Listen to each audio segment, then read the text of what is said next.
Hello, friends. Welcome. It has been a little while. We've had some things going on in our world, but we're back with another episode of Oh for Dying Out Loud. Yes. I am one of your hosts, your magical life midwife, Angie Cat. And joining me, as always, is The Divine Death Doula, Laura. yes. How Hello. are you, my friend? I'm good. Yeah. I have missed this. I'm glad we were able to make it happen. We've both been just incredibly crazy lately. So, Yeah, and it's interesting because we had intended on doing this podcast several weeks ago, mhm. and you said to me, "Oh, I think we should talk about grief over the holidays Yeah. because it is a very timely topic. It's not everybody's having a joyous holiday, and when was that? It's been about almost 2 weeks, sadly, that my very dear friend, Mr. Beeks, who was like a second father to me, passed away unexpectedly. And so that rocked my world. Yep. And prior to that, I was feeling like kind of melancholy and down in the dumps. And I was like, why do I feel this way? Well, I mean, work burnout is a major part of it, but that's a whole nother podcast. Right. That's it. Yeah. And then it dawned on me, oh, it's the year anniversary of my friend Kendra, my grandfather, and my beloved cat. And it's interesting to me. This is where I want to kind of launch off on this topic is it's been a year. December 22nd was the day that my grandfather passed. And you think that you're over it. Like this is why it was so shocking to me, is like, why do I feel melancholy and down and unmotivated, whatever, and that it's sort of reared its ugly head again. And I was like, wait a minute, I should be over this. But I know intellectually that's not true. Like, and even emotionally, that's not how grief works. It's like riding waves, right? And Right. so my mom, even I talked to her this weekend, and she's like, it's been 5 years since my mom or my grandmother passed, and she says, there's days where it feels just like it was yesterday. Yep. So talk to us a little bit about navigating death. I know we've talked about this before, but also about the holidays. In particular, the holidays is hard. So, yeah. So the reason I chose to talk about this is because I love the holidays. I love Halloween, but Yeah, Christmas is magic to me. It just always, I know, me I love, too. right? I love bad Lifetime movies. I love, uh, just, I love it all. I love the Yeah, overeating and the seeing people and whatever. yeah, Um, so, same. but I try to be really sensitive to the fact that there is also this other piece to the holidays where you often more acutely feel the loss of someone who's not going to be here. You more acutely feel absences for people who maybe even haven't even passed, but they're either not part of your life anymore, or for whatever reason you're not together. Right. So maybe it's because, and I assume it's because in many ways, our culture at least, really pushes the holidays is a time for family. It's your Right. family and you gather, and also I'm old, like we're getting older. So Yes. Yes. yeah, so it becomes, I don't have littles around my Christmas tree anymore. I mean, I have grandchildren, I get to see Yeah. them, but I don't wake up on Christmas morning with anyone here. And Right. it kind of starts about Thanksgiving, and Right. people who don't have people to come, people who you're maybe you have a parent or a grandparent who, or an aunt who cooks dinner every year, and then suddenly they're not able to do it, or they're not there anymore. And so it hits different at Yeah. this time of year. Maybe it's because it's, in at least in our climate, it's colder. traditionally in our culture, this is where you would spend more time and get together with family. Right. And then there's also that idea that for many of us, not all of us, you can remember magical Christmases when you were a kid, or one amazing Yeah. Christmas when you spent it with Yeah. friends or family. And it just makes it challenging. And Yeah. I mean, I think, what you're talking about is, like I consider the family Mhm, of mhm, Mr. Beeks who has passed. They unfortunately, so close to that date, yeah, get to celebrate their first Christmas without him. So right. there's all of those firsts. It's the Yes. first Yep. family dinner without them. It's the first Thanksgiving. It's the first Christmas without them. And in particular, like with my grandfather, man, he was Father Christmas. I mean, all of the holidays were so magical, and that's what I was really missing over Thanksgiving was the big chaotic family dinner. And Christmas was always a big deal because he loved to play Santa Claus. He always had a fresh cut pine tree. To this day, if I smell a pine tree, I immediately am transported back to Christmas at their Love house. And it was always so magical. We'd go to the state house in South Dakota because they lived in the capital city. We would go to the state house and they would have all of the Christmas trees decorated in the state house. And so that. grandpa would go with us and we would go and look at the Christmas trees. So I think that's there. It's just kind of like the perfect storm, isn't it? It's Mhm. all of these things. There's the stress of the holidays by itself, longer nights, and then you've got all of these firsts that are happening Yeah. without these people that you love. And I I think that there's something about, because even if I don't spend time, like I never spent a Christmas with my friend Jen who has passed. We never spent a single Christmas together. Right. But I missed her more at Christmas Yeah. than I Yeah. do, Yeah. her anniversary dates or her birth date, Right. death date. Those kinds of things strike me. But at the holidays, it's like I miss Yeah. her being, her Yeah. physical, like I miss her Yeah. in a Yeah. way that maybe I don't notice as much the rest of the year. Right.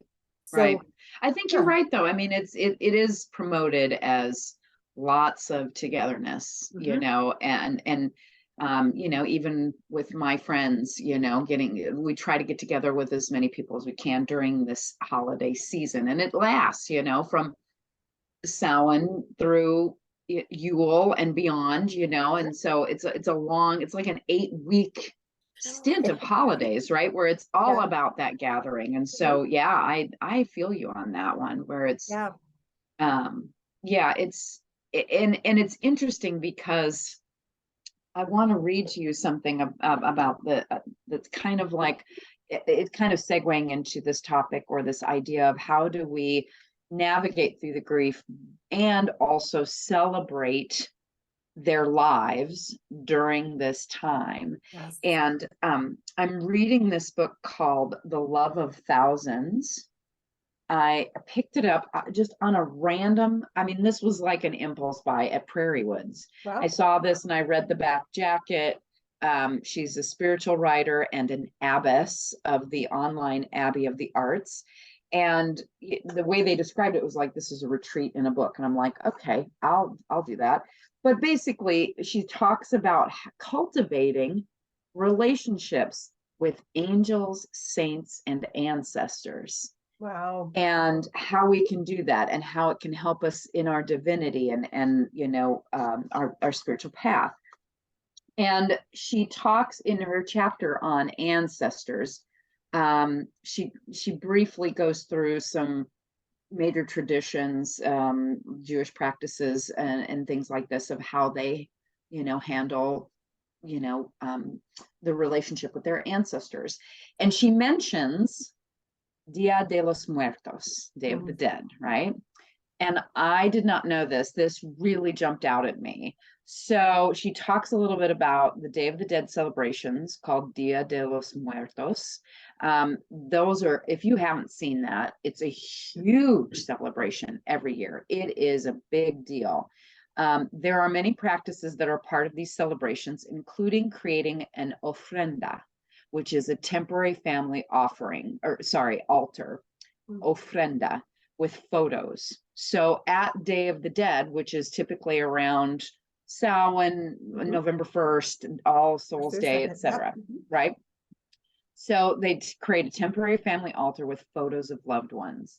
Decorations include sugar skulls, which are reminders of our mortality and the passing from flesh into spirit, and marigolds, which remind us of the beauty of life that endures beyond the veil. Those celebrating this time will leave out bread and drink for the dead who visit in the night. Families celebrate with a picnic in the graveyard, sharing stories of their ancestors, singing songs, and praying the rosary. You and I, my friend, are going to do that. Love We're it. going to have a picnic. I love that. But this is what really kicked me. She says, in the Aztec culture that preceded modern Mexican culture, there was a belief in two deaths. The first when the person physically dies, and the second one when the person is forgotten.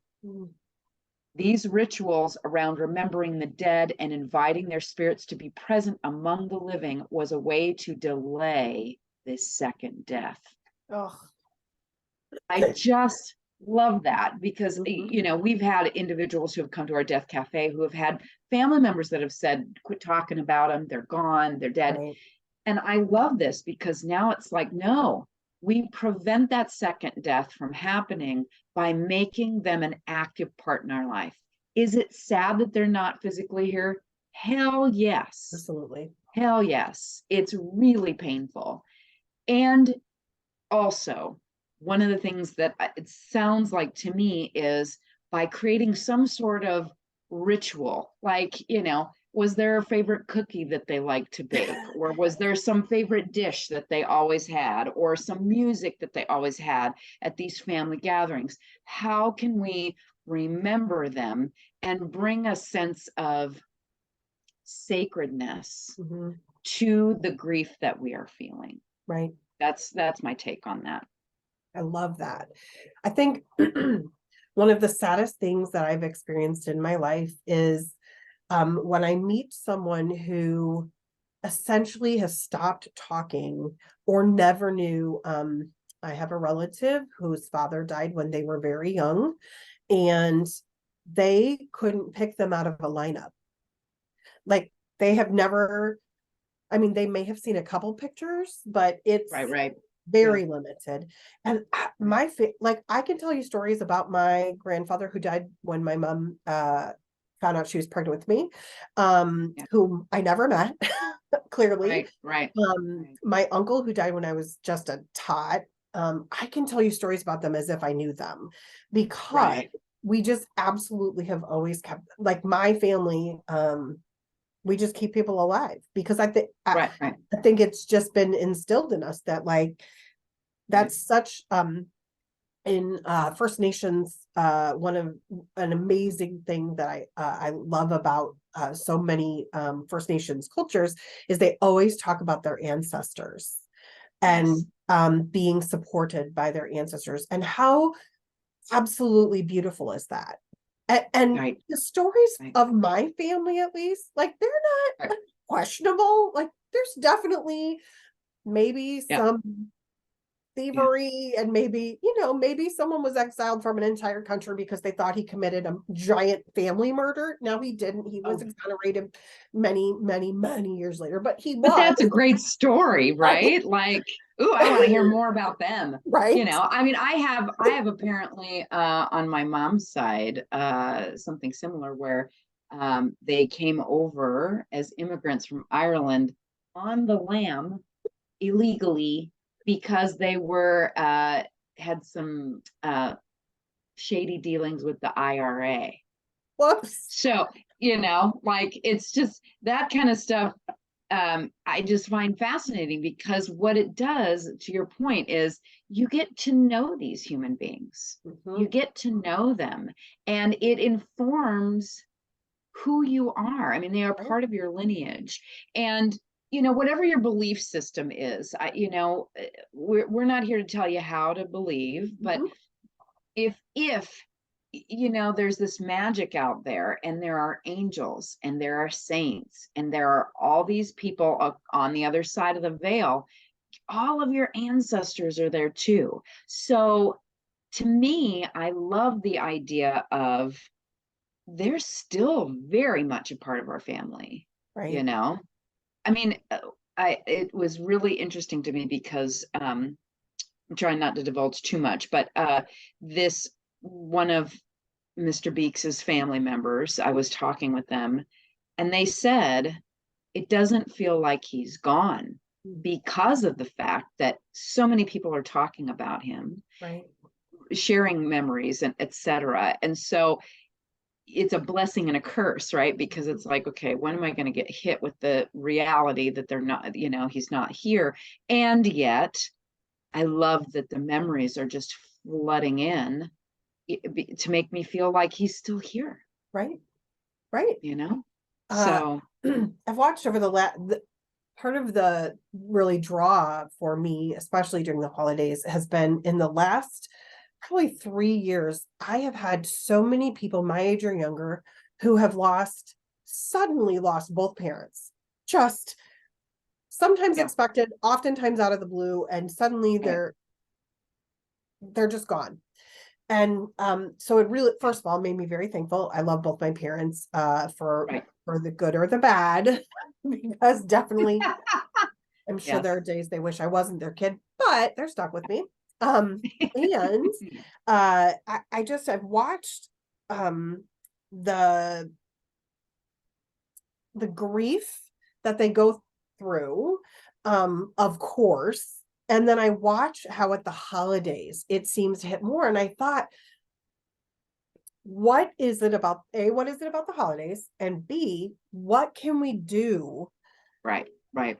to just take the edge off that sting, besides get drunk, because that is sometimes people want to do that. Let's not do that.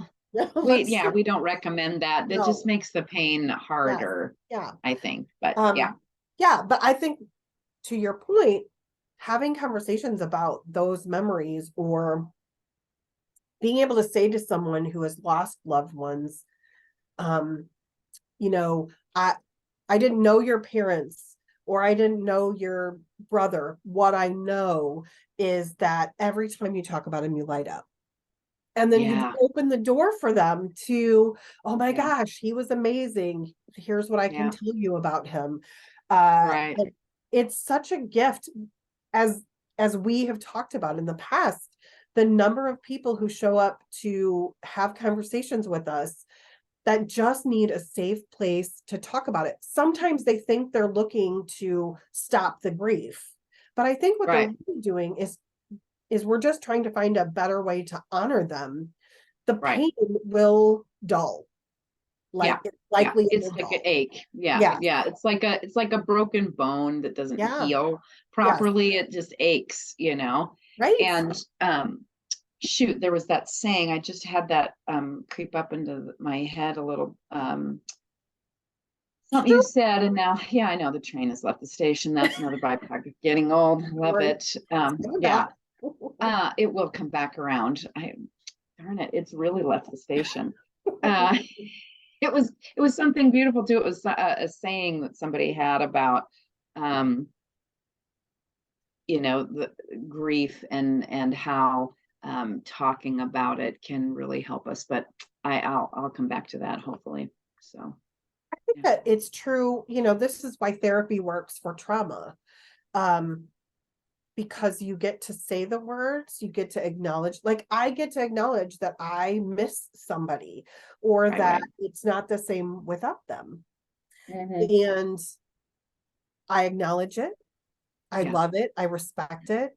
yeah, I remember the good things about whatever that was. And then it yeah, come, then I yeah, can embrace that and let it move through me. It doesn't have to live here. Right. That's what I was going to say, is that it's related to that, letting the emotions Right. flow through you rather than bottling them up. Because I forget who said it, but that grief is just love that doesn't have anywhere to go. Right. Oh, how beautiful. And I love that idea. I think I even sent you a video link today of a guy who was given a talk about that very thing, that yes, grief hurts. And how do we honor that so that because he said, it's very courageous to feel the depths of your grief, because that meant that you are open to being hurt so deeply by Right. that love that you Right. had for that person, by the loss of that love for that person, that not only did you love deeply, but that you're willing to let the hurt you deeply, Right. because it is a testament to the love that you had for them. So I just think that's so interesting, because we don't have real good practices, Mhm. continuing practices around grief in Right. our culture. We do have grief support systems and grief support groups and that kind of thing. But Yes. in our Western culture, it is, we have a memorial or a funeral, and that's it. We're done. But yeah, Move I mean, on. I love the idea of having something yearly, like Mhm. um do you still celebrate their birthdays? Right.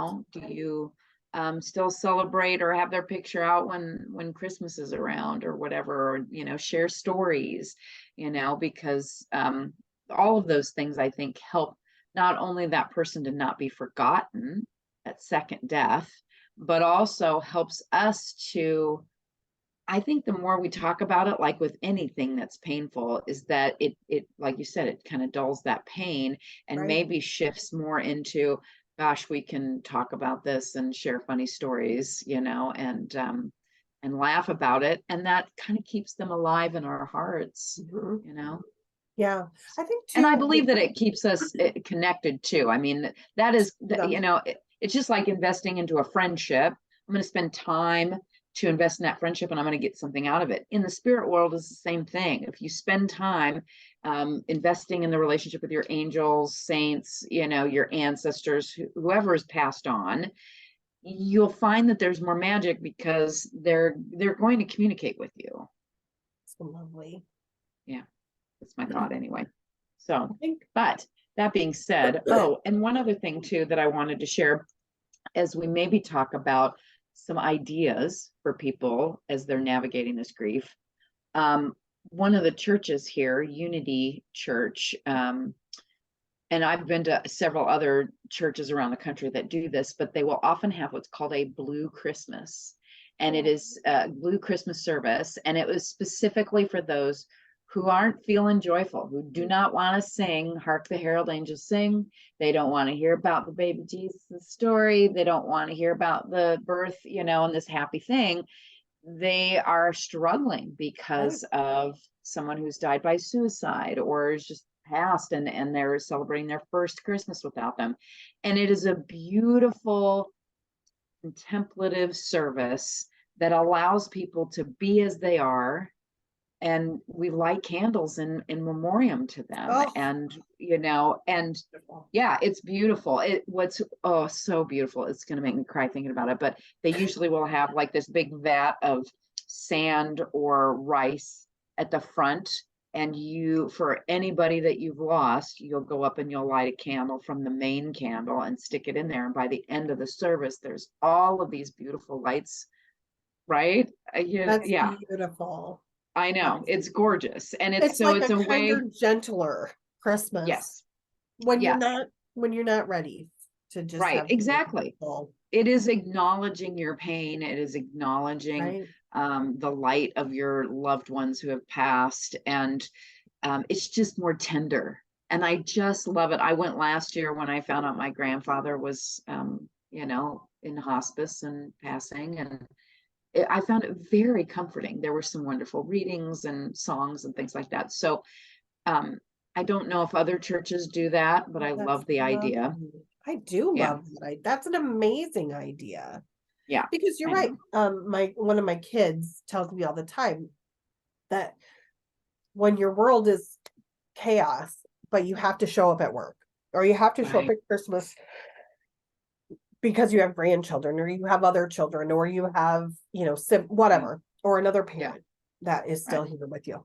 But you've suffered this loss. You have to mask and pretend to be happy and joyful, and how much energy that it is exhausting Yeah, sometimes. yeah, So what a beautiful space to be able to just yeah. allow yourself to still enjoy um Mhm, the comfort and the companionship of other mhm. people. I'm a huge advocate for going to grief meetings, or Oh, like, yeah, just like, I absolutely I can't say enough. And I think it is helpful for people who, at every stage, like, you don't have to have lost someone this year. Like, it could have right, been 5 years, but it's a particularly rough time. right. Uh, Well, and and no, go go ahead. ahead. I I was was just just gonna going to say, say that I that I wonder too. I've not been to a grief support group mhm, before, but I think I probably could benefit from that.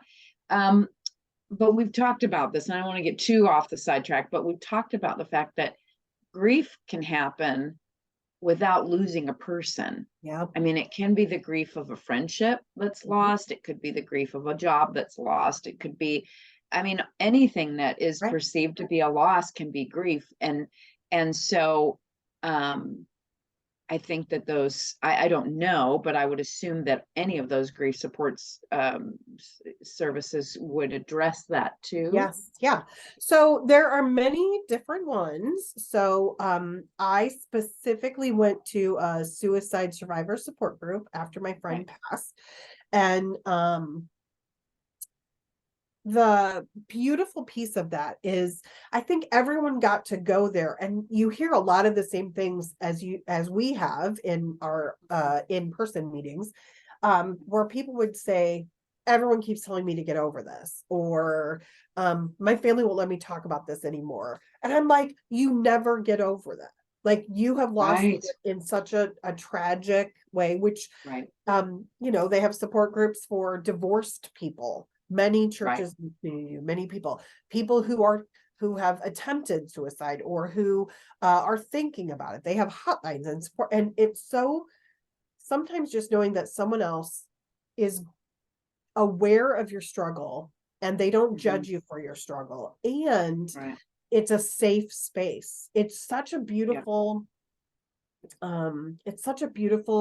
moment to share with someone else, even if you go and Mhm. don't say much. Right. it's Right. it's just being in a room full of people where you don't feel like Right. you have to be silent, Right. but Right. you can be. Right. Yeah. I mean, it's so interesting to me that I don't know where our culture, and I don't want to get too much off on this topic because it'll make me angry, but I don't understand where in this culture if anything bad happens to you, you're not supposed to talk about it, Right. let alone grief. You know what I mean? Yes. And I don't know. I would love to do some research on this. Are we the only country that gives people a measly 2 days of bereavement leave? Like, that just incenses me. Yeah. Like, I'm not going to get over my grief in 2 days. Not only that, but I'm not going to get through all of the stuff after that, particularly if Mhm. it's a family member where there's an estate that needs to be Yep. managed. You know what I mean? Like, that Yep. just seems so ridiculous to me. But I Yep. don't know how other cultures or other countries handle it. I remember a coworker of mine lost her daughter. She was an adult daughter, but just the same, she was her daughter. And Yes. she was back at work like within 3 days, I think, the allotted time or whatever it was. And I thought, there is no way in this world that I will even be functioning if that were Right. like that I could have been Totally. functioning. So bless her for being there and doing what she felt she had to do, and maybe that's what she had to do for herself. And Right. also, if she Right. needed to, I hope that she knew she could, Right. because Right. holy pajama jeans. Yeah. Right. That's Well, that's so incredible. yeah, it is really incredible, and it's unrealistic to expect. Yeah. Like I'm thinking all that there's not a lot that's done in the workplace. I mean, I work in worksite wellness, employer wellness programs, and I know for a fact that the clients I have, I don't know that they do a lot with regards to regular grief counseling or education and that Mhm. kind of thing, um, because I, I'm not at full capacity when I'm grieving. I Right. don't know about anybody else. I think last January after my cat died, I don't know where January went. I don't know what I'd worked on. I don't know what I did. There were many days where I sat at my desk and I think I cried most of the day, Of course you did. and it was just like, how can you expect anybody to function that way? And yeah, it just we don't do a good job of helping people through that. And it's interesting because I know a coworker of mine, old school coworker, who went through, and I bless her, she went through a really harrowing ordeal where her husband passed from brain cancer and Oh, she was the caretaker, right? Horrible, horrible, horrible. But to hear her talk about it to this day, she's like, well, I went back to work and it actually helped me to have something to do. And so you just have to muscle through it and that's going to help you. And it's like, maybe it helped you, though I maybe. suspect it didn't. Right. Uh, but also, that's not for you to tell other people, like, but that's the culture we have, is that, oh, you just got to pull yourself up by the bootstraps Right, and get Dawn. back in the game, and that's going to help. And it's like, no, because then we have a bunch of grown adults in our culture who are continually re-traumatized Yes. and have a mental health crisis Yeah. because we have not had the proper tools to process Right. these We don't things. even allow ourselves to process. Like, Right. I have a rule in my other life where I say to all coworkers, if you cry, I cry. And they'll Yeah. be like, no, I'm not gonna cry. I'm like, it's okay if you do. I've Exactly. got tissues. This is a safe space. Come on in. We'll cry together. It'll be fine. And I Right. just 100% mean that, because Yeah. Yeah. sometimes just Mhm. letting yourself cry and Yeah. feel those Right. emotions. Now, I don't want you to live there, but if you Right. need to No. take a break and Right. Right. give yourself that Well, permission.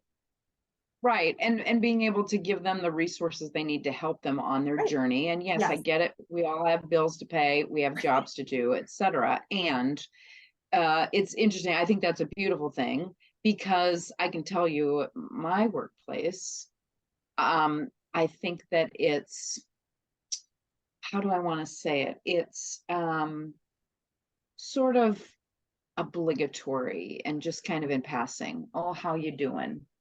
Oh, And then yeah. they never check in on you again. Yeah. And or whatever, you know what I mean? Like, it's Yes. not, it's just kind of like, we'll check in the day after, how you doing? And Right. then I've even actually like typed a message, oh, it's been rough, blah blah blah, and no response. And it's like, I think part of it is because people aren't trained. How do I Right. respond? It's uncomfortable for them, Hmm. but we're Yes. getting kind of off topic with the workplace stuff. I want to go back to helping people through the holiday Yes. season. Yes.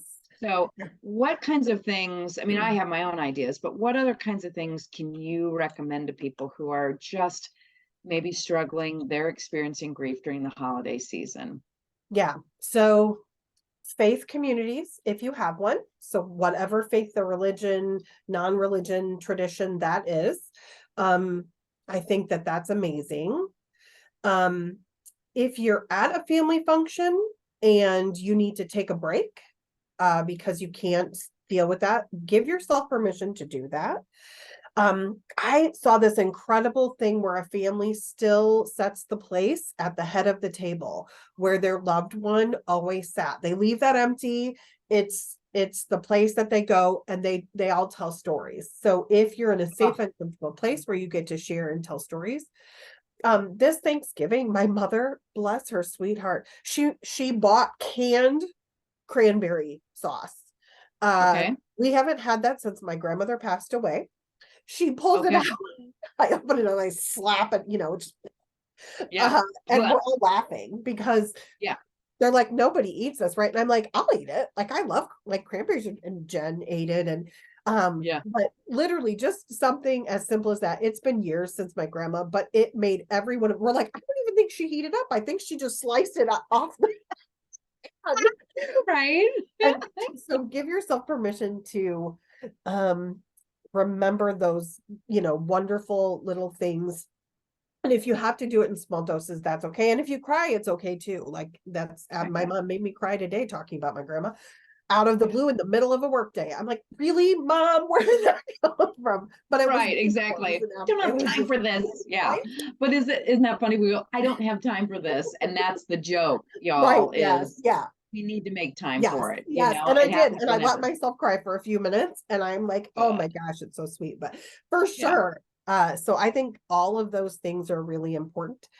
And I love the idea that you shared of a blue Christmas. If you have to be low key and you can't go face this, that, or the other, then pick a friend or a family member or someone who you feel is safe or a support group, and just go and just allow Right. yourself to be whatever that looks like. Yeah. Yeah. What are your I ideas? think that's well, all of those I think are great. And I want to circle back to the whole if you need to take a break. This is Yeah. an excellent time to practice boundaries. Um, it's interesting to me because I've been doing a lot more of that probably since I've hit my 50s, which is a wonderful age because you do get to a point where you're like, no, no is a complete sentence. And I kind of like that word and it sets some boundaries. But it is an opportunity to practice that where I have actually said to friends, I'm not feeling it today. I'm not gonna make it to lunch. Or I had somebody that reached out and wanted to talk on the phone, and I said, I'm sorry, I'm emotionally tapped out. I'm not able to talk. We can talk later in the week if you like, but tonight is, you know, and some people, I will tell you from personal experience, some people will react to that. Yeah. Some people will be angry about it. Some people will think that you're inconveniencing them. And here's the reality: who cares? Cares, right? I could use some choicer words, but I'm not gonna because this is a family show. Right. But um, but yeah, right. But I think that's really important that this will tell you everything you need to know about your family members or your friends when they're going, I can't believe that you weren't there for me. Get Here's what I want you to hear. You need to be there for you first Right. and foremost. So Mhm. if you are not feeling like I can't do Christmas dinner, I can't do the cookie baking thing, I am not feeling it, you are entitled to say no, Yes. and what I do think helps though is to say, and you can do it however you want to, but no, I'm not emotionally available for this. Um, but follow it up maybe with, I'll check with you in a couple of days and maybe we can get together, or another offering, right? Mhm. Because that's where I think, particularly around the holidays, it gets challenging, is because people just hear no and they're like, oh my God, they're out entirely. That's not necessarily what they're saying. Right. They're saying, in this moment, I'm not emotionally available for this. So setting those boundaries, I think, is super important. Um, Another tip that I would say, I'm a big fan of journaling. Mhm. So write love letters Oh, to your loved ones. Write love letters to them and listen to hear if they respond. I love If you're that. committed to keeping your pen moving on the paper, oftentimes you'll hear them respond. But in conjunction with that, it was so lovely because a friend of mine had knew about the passing of my dear friend, and she had reached out the following day and just sent a message and said, I'm thinking of you, and I hope you're making time for your grief today. Oh. And I love that because it really is a reminder we don't.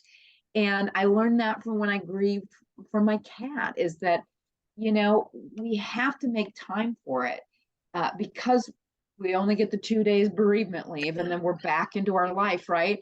The grief is still there. And Right. so by giving ourselves some structured time around it, I'm going to set aside this evening where I'm not going to go out with friends. I'm not going to get on the phone with anybody. And I'm going to let myself cry, let myself think about it, let myself write about it, dance about it. There's grief dance, there's grief yoga that can help move those things out of your body a little bit, but make time for it.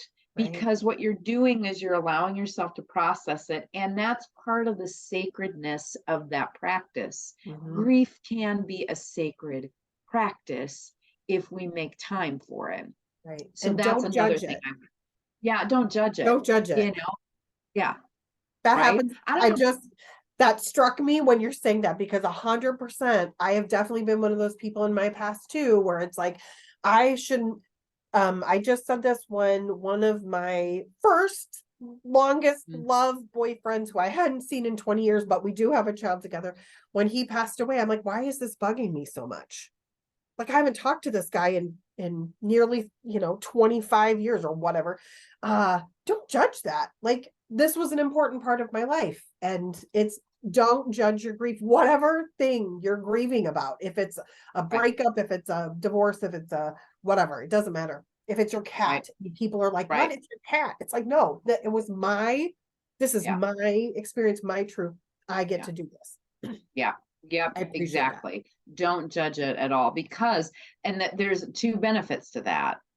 If we're not judging our own grief, number one, we give ourselves permission to feel it fully, and that's going to help the processing. But also, that's part of developing empathy for other people, right? If I'm judging my own grief, there's a higher likelihood that I'm going to be more uncomfortable if you're grieving, and I'm going to probably judge it. That's what empathy is that we feel with, right? It's different than sympathy. We feel for, we feel with. In other words, oh, I know what that feeling of grief feels like. Let me share that with you a little bit and, hold space for you to feel it.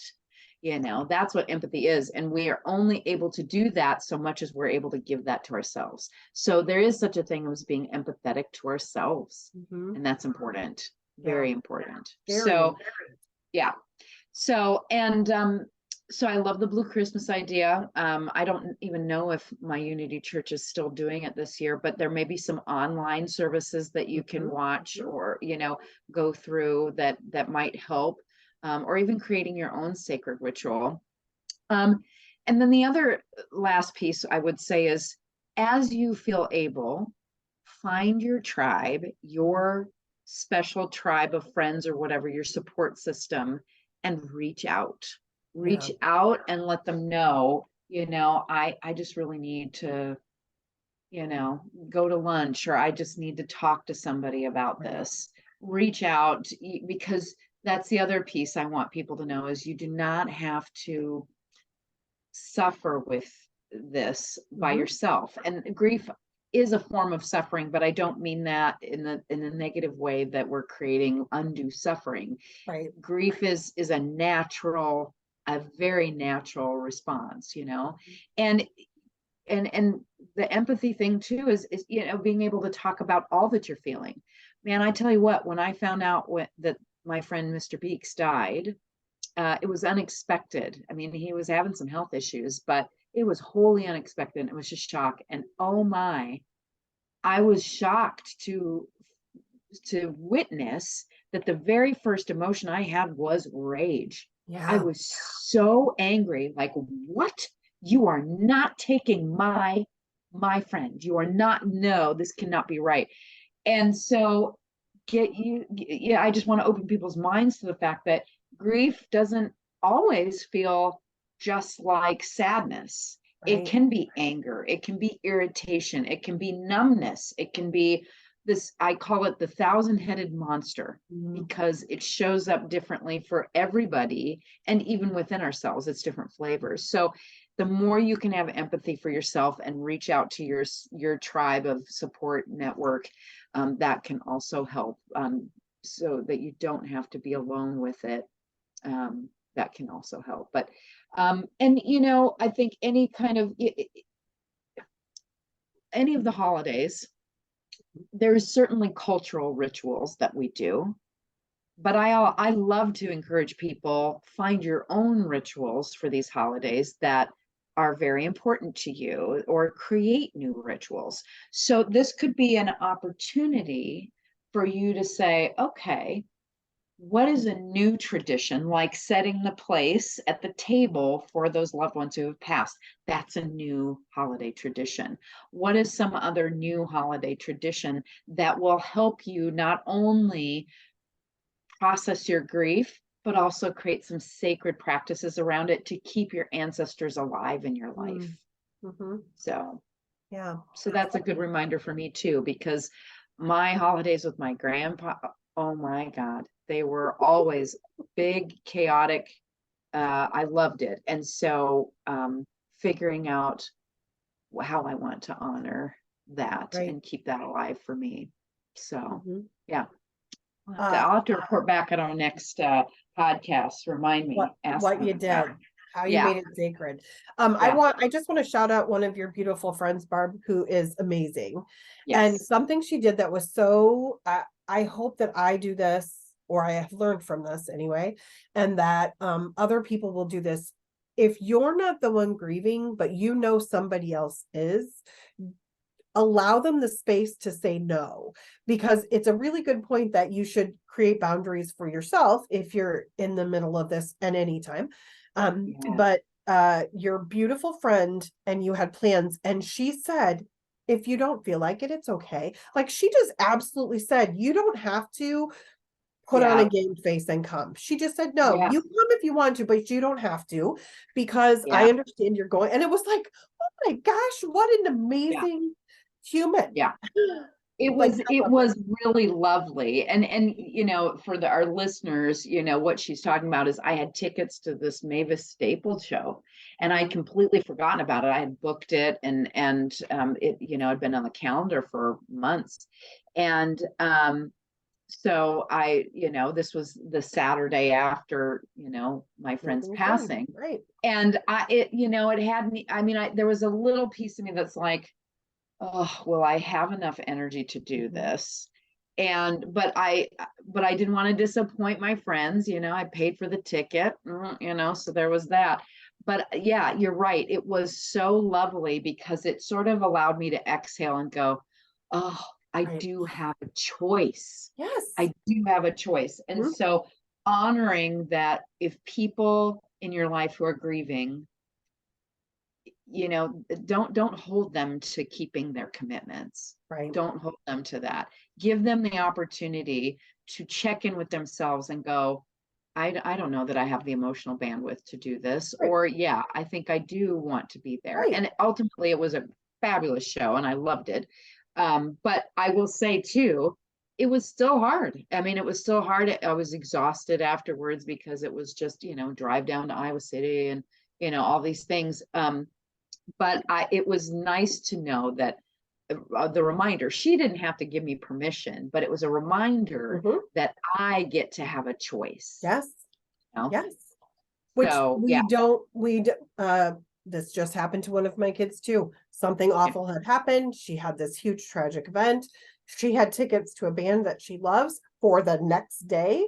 And she's like, I don't know. And I said, what? So don't yeah, go, whatever. If you go and you're there for 5 minutes and decide you can't leave, like, just yeah, like, you could get there and change your mind. Like, you can still do that. Like, give yourself the yeah, permission. So yeah, how lovely to yeah, remember to give them an out, or to yes, remind mhm, them, better than give it to them. Remind them that they yeah, have it. and Yeah, that absolutely. That they there's can take no, care of themselves. We yeah, need that reminder, sadly. We need that uh-huh, reminder from our friends that you can do whatever you need to do to take care of yourself. So, yeah, yeah, thanks for reminding me of that. That was it was really lovely when she did that, yeah, because it was, and I knew she wouldn't have been disappointed, because ultimately, and this is the beauty, one of the few beauties of being an adult. I there's shouldn't a say that. few. It's beautiful being an adult, but as an adult, we get to choose. We have Yes, free will. We get to no, choose.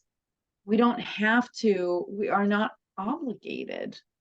We're not obligated to go to the family Christmas dinner. We're no, not, no, you know? And I tell people, I mean, it's sort of a weird way of thinking about it, but it's like when they say, "Oh, I really do need to go." What happens if you're sick or if you land in the hospital? Would you still go?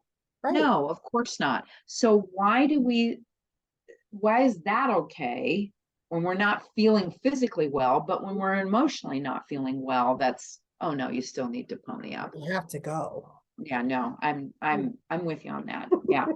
Say no, boundaries, give yourself an out, be gentle with yourself, you Yes. know. And maybe some other physical things as we're wrapping up too that might be helpful. Making sure that you get some sunlight, some vitamin D if you're Mhm. not getting enough sunlight, um, because that can help in terms of making sure that you're not falling into a deeper depression. But there's certainly counseling services out there. I'm a big fan of BetterHelp. I have been a Huge. patron.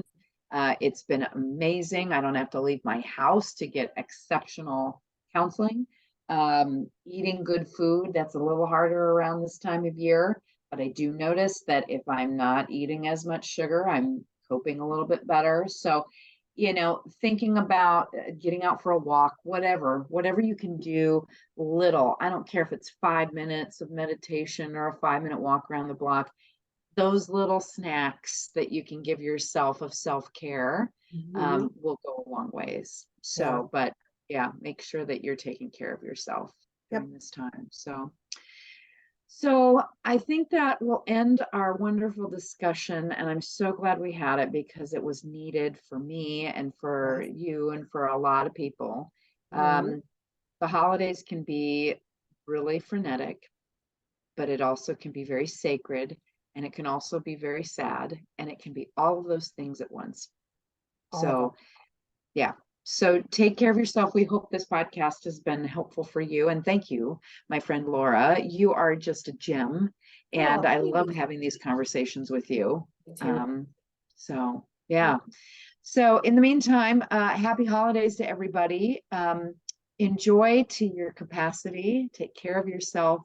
And we look forward to seeing you in a few weeks. Thanks, everybody. Bye.